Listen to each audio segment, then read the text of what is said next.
안녕하세요, 여러분. 오늘 이야기는 사주팔자가 같은 왕과 농부 이야기입니다. 우리가 태어나서 사주팔자가 왕과 같다면 얼마나 좋은 일이 많을까요? 살짝 부럽기까지 하네요. 재미있게 시청하시고 좋아요, 구독, 알람 부탁드립니다.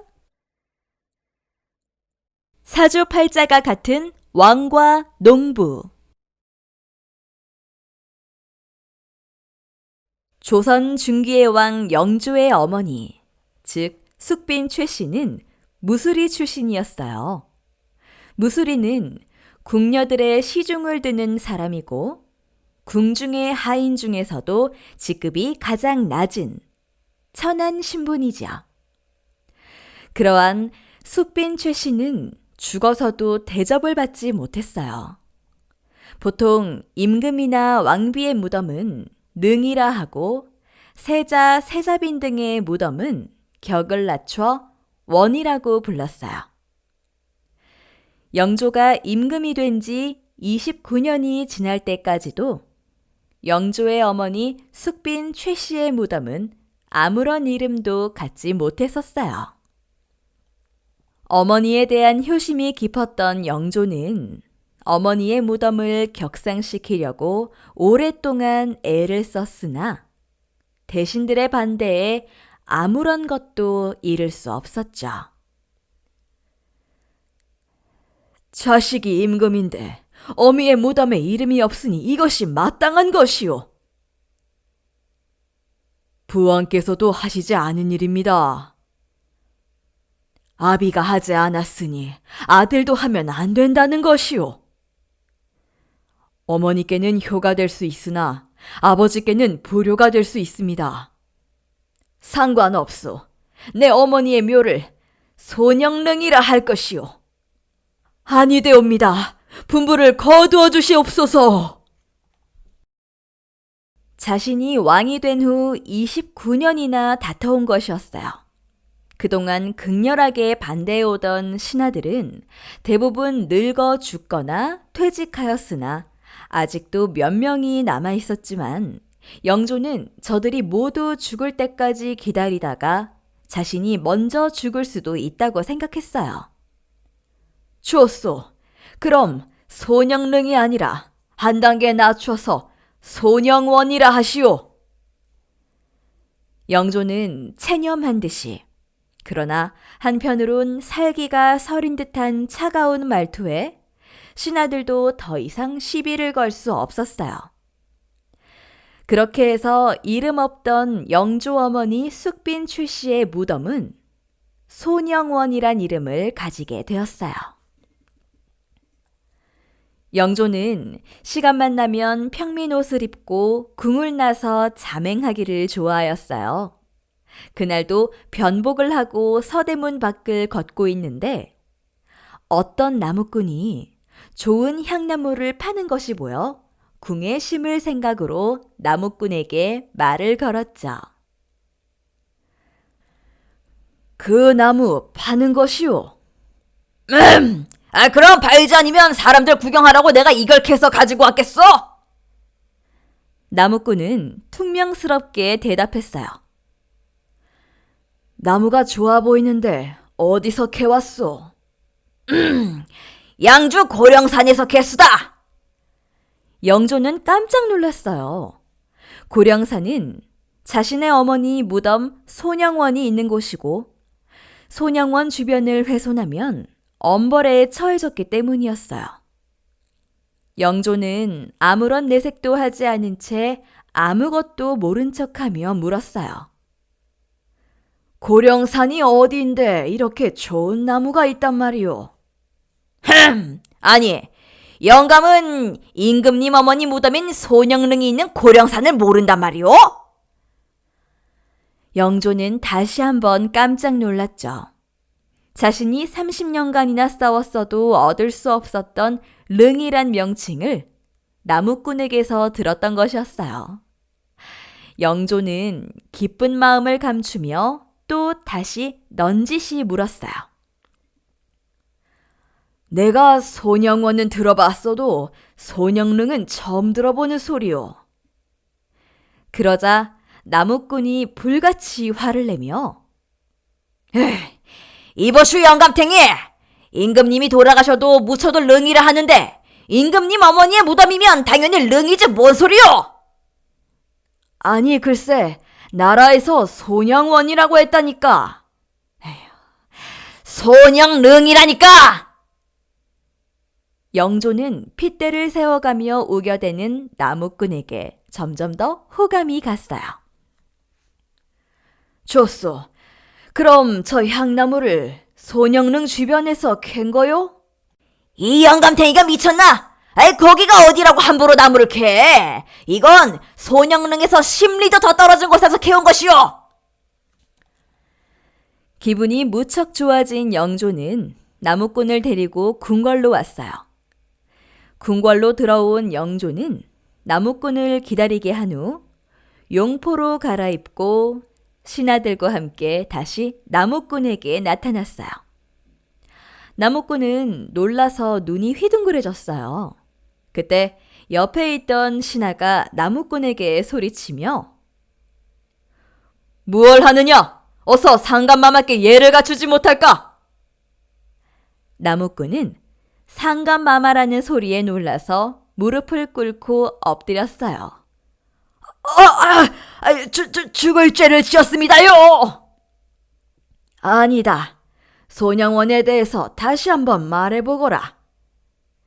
그러자 나무꾼은 또 불같이 화를 내며 소냥원이 아니라 소냥릉이라고 몇 번을 말해야 알아듣겠소? 나무꾼이 소리 높여 화를 내자 영조는 빙그레 웃고 있는데 옆에 있던 신하들이 당황하여 나무꾼에게 소리쳤어요. 에이, 저놈이 네 앞이라고 감히 고개를 들고 소리를 치느냐? 당장 저놈 목을 베어라! 죄송합니다요. 저도 모르게 그만, 죽을 죄를 지었습니다요. 아니다. 임금의 효심을 알아주는 네 충심이 조정 대신들보다 낫구나. 죽을 상이 되어가는 조정 대신들을 회심의 미소를 지으며 둘러본 영조는 나무꾼에게 물었어요. 너 말고도 소냥릉이라 부르는 사람들이 또 있느냐? 소인은 산속에 혼자 살아서 사람들을 거의 만날 일이 없어 잘 모릅니다요. 그런데 무식한 소인에게 소냥릉이라고 가르쳐준 사람이 있습니다요. 영조는 자신도 쉽게 말을 꺼내지 못하는 소냥릉이라는 말을 조정 대신들 앞에서 핏대를 세우며 떠들었던 나무꾼이 참으로 고마웠어요. 영조는 계속해서 소냥릉이라 부르는 나무꾼에게 능참봉이란 벼슬을 내리고 소냥원 주위를 관리하게 했어요. 그리고 어느 날 나무꾼에게 소냥릉이라고 가르쳤다는 또 한 사람을 찾아갔어요. 그 역시 고령산 산 밑에 다 쓰러져가는 오두막에서 홀로 살고 있었어요. 주인장 계시오. 영조가 주인을 부르자 문이 열리며 털 빠진 개마냥 머리털과 수염이 듬성듬성 나고 어딘가 도인 같아 보이는 묘한 분위기를 풍기는 행색이 초라한 사람이 나오며 뭔 일이슈? 나는 한양 사는 이생원이라 하오. 날은 어두워지고 배는 고픈데 민가를 찾을 수가 없구려. 하룻밤만 쉬어갈 수 있겠소. 쥐는 이술탁이오. 먹을 것은 감자뿐이고 방이 하나인디 괜찮것슈? 벼룩도 있는디. 영조는 벼룩이 있다는 말이 꺼림칙했지만 방으로 들어갔어요. 영조가 방에 들어가 보니 살림은 거의 없고 한쪽 구석으로 책이 가득 쌓여 있었어요. 책이 많은 것을 보니 과거 준비를 하는 중인가 보. 과거는 뭔 과거. 저건 그냥 잡술책이요. 대부분이 불경과 풍수지리, 명리학에 관한 책이요. 영조는 어머니의 신분 때문에 어렸을 때 형제들이나 조정 관리들에게 많은 멸시를 당하며 살았었죠. 영조는 학문을 가지고 논쟁을 할 수 있는 신하가 손에 꼽기도 어려울 정도로 공부의 양이 엄청났어요. 하지만 당시 조선은 성리학이 지배하던 세상이라 불경과 명리학, 풍수지리 같은 것은 학문 축에도 들지 않았고 영조도 그러한 것은 학문이라 생각하지 않았죠. 쓸데없는 공부를 하셨구려. 지금이라도 과거 공부를 하는 것이 어떻소? 영조의 말에 대꾸가 없어 돌아보니 술탁은 앉은 채로 코를 골며 자고 있었죠. 영조는 더 이상 할 말이 없었어요. 영조는 자신의 어머니 묘소를 손영릉이라 나무꾼에게 가르쳤다는 이 사람에게 억지로라도 호감을 가지려 했지만 처음부터 술탁의 행색이 깨림직했고 말투와 태도가 영 마음에 들지 않았어요. 영조는 일찍 궁으로 돌아갈 생각으로 밤이 깊어지기도 전에 서둘러 잠을 청했죠. 그러나 벼룩이 무는지 가려워서 잠을 이룰 수가 없어 잠을 설치는데 이른 새벽부터 술탁이 작대기를 들고 어딘가를 가는 것이었어요. 영조는 잠도 오지 않아 슬며시 뒤를 쫓아갔죠. 술탁이 간 곳은 손영릉이었어요. 술탁은 손영릉을 한 바퀴 돌고 절을 하더니 그곳에서 멀리 떨어진 곳에 있는 커다란 바위 쪽으로 다가가 뭐라고 중얼거리면서 바위를 작대기로 계속 내려치는 것이었죠. 영조가 보기에 참으로 기괴한 장면이어서 영조는 더 이상 궁금증을 참을 수 없어 술탁에게 다가갔어요. 지금 무얼 하는 것이오? 바위를 깨우고 있슈. 바위를 깨운다니 그게 무슨 소리요? 바위가 잠이라도 잔다는 말이요. 그런 게 있슈. 술탁은 영조를 무시하며 계속 바위를 두드렸어요. 영조는 자신을 무시하는 술탁의 태도가 점점 기분이 나빠져서 돌아가려 하는데 술탁이 바위를 두드리며 중얼거리는 소리가 들려왔어요. 손영릉 주인 소원일세 영조대왕 건강하사. 손영릉 주인 소원일세 영조대왕 건강하사. 술탁은 바위를 두드려가며 장단을 맞추어 경전 외우듯이 같은 말을 반복하고 있었던 것이었죠. 영조는 오두막으로 돌아와 온몸을 극적이며 술탁이 오기를 기다렸어요. 술탁의 중얼거리는 소리가 일찍 궁으로 돌아가려 했던 영조의 발목을 잡은 것이었죠. 새벽 여명이 거치고 동이 들 때쯤 술탁이 돌아왔어요. 술탁이 돌아오자마자 사람들이 그를 찾아왔어요. 여보게, 술탁이 우리 아버지 모실 무덤 자리 좀 봐주시게. 내 사주는 구봉산 손영릉이 보이는 양지 바른 곳에 쓰슈. 우리 아들놈 장가는 언제 보내는 게 좋겠는가? 내 사주는 구봉산 손영릉에 진달래가 필 때 보내슈. 여보게 술탁이, 올해는 무슨 농사를 지으면 좋겠는가? 내 사주는 고봉산 손영릉 앞에 있는 웅덩이에 물이 차면 벼를 심고 웅덩이가 마르면 옥수수와 감자를 심으슈. 영조가 방 안에서 듣자 하니 동네 사람들이 집안의 대소사부터 농사일까지 모든 것을 물어봤고 술탁은 그들의 사주를 물어본 후 대답을 해주는데 모든 대답의 시작이 고봉산 손영릉이었어요. 사람들이 모두 간 후에 영조가 문을 열고 마루에 앉아있는 술탁에게 물었어요. 이보시오, 내가 궁금한 것이 있어. 어째서 모든 대답의 시작이 고봉산 손영릉이요? 아, 그거요? 간단한 이치요. 영조 대왕님 덕분에 백성들이 편안하고 그 대왕님의 어머니가 고봉산 손영릉에 계시자뇨. 그런데 그게 무슨 상관이요? 임금이 백성을 생각하는 마음이랑 어머니가 임금을 생각하는 마음이 뭐가 다르겠슈? 그러니까 고봉산 손영릉의 기운이 백성을 편하게 한다는 것이 제 생각이죠.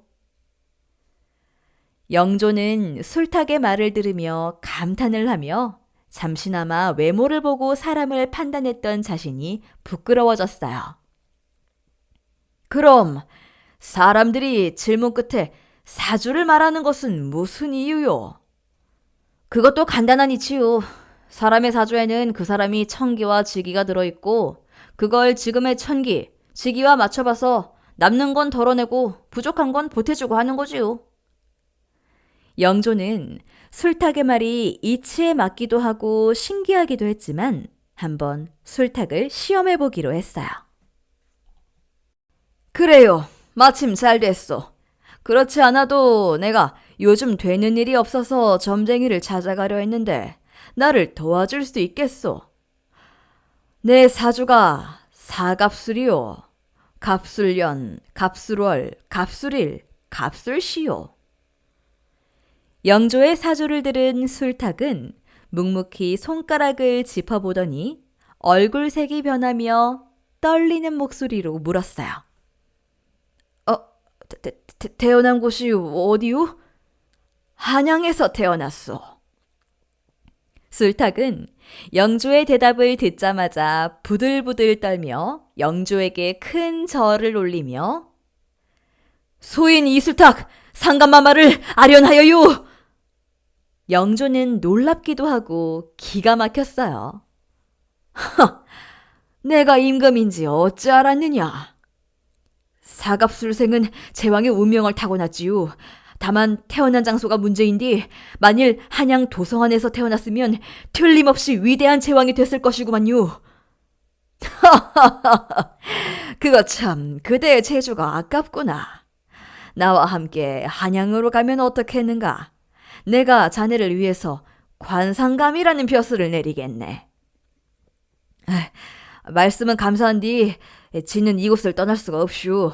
송충이는 솔잎을 먹고 살아야 되잖유. 그리고 지가 여길 떠나면 지를 찾아온 사람들을 실망할 거요. 영조는 욕심도 없는 술탁이 점점 더 마음에 들었어요. 그럼 이렇게 하자. 네가 내 어머니 묘소에 매일 참배를 하니 너와 나는 형제와 같다.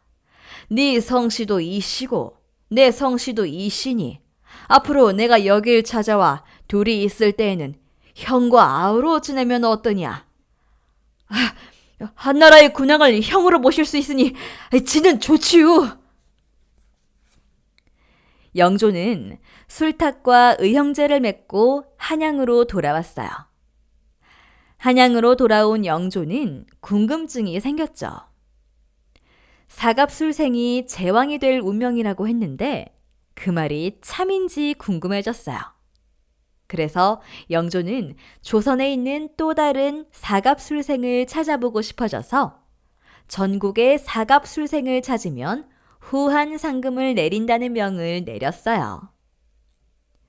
그러던 어느 날 강원도에서 영조와 같은 사주를 가진 한 농부를 찾아냈어요. 영조와 술탁은 같이 농부를 만나러 갔죠. 그는 그저 벌을 키우며 농사를 짓는 평범한 농사꾼이었어요. 어떤가, 아우. 저 농부의 어떤 것이 제왕과 같은가. 내가 자네는 좋아하지만 사주팔자는 믿을 것이 못 되는 것 같네. 그러자 술탁이 농부를 부르며 이보쇼! 농부! 내가 물어볼 말이 있슈! 물어보슈. 그대의 사주가 갑술년, 갑술월, 갑술일, 갑술시 맞는가요? 그렇소. 이 나라의 임금께서도 사갑술생이요. 헌데 같은 사주를 가진 당신은 겨우 농부란 말이요? 그러자 농부가 웃으며 말했어요. 이보시오. 잘 들어보시오. 나는 자식을 발영제 낳았으니 조선 8도와 같고 벌통 360통을 키우니 조선 전체 군 읍수와 같으며 키우는 벌이 700만 마리이니 조선 인구와 같으니 내 삶은 제왕이 부러울 것이 없소이다. 농부의 말을 들은 영조는 호탕하게 웃었어요. 그는 강원도 산골 벌들의 제왕이었던 것이죠. 영조는 농부에게 후한 상급을 내렸고 술탁에겐 고령산에 편하게 지낼 수 있는 집을 지어주었어요. 이후로도 영조는 고령산을 자주 찾았고 아우와 많은 시간을 보냈다고 야사에 전해집니다.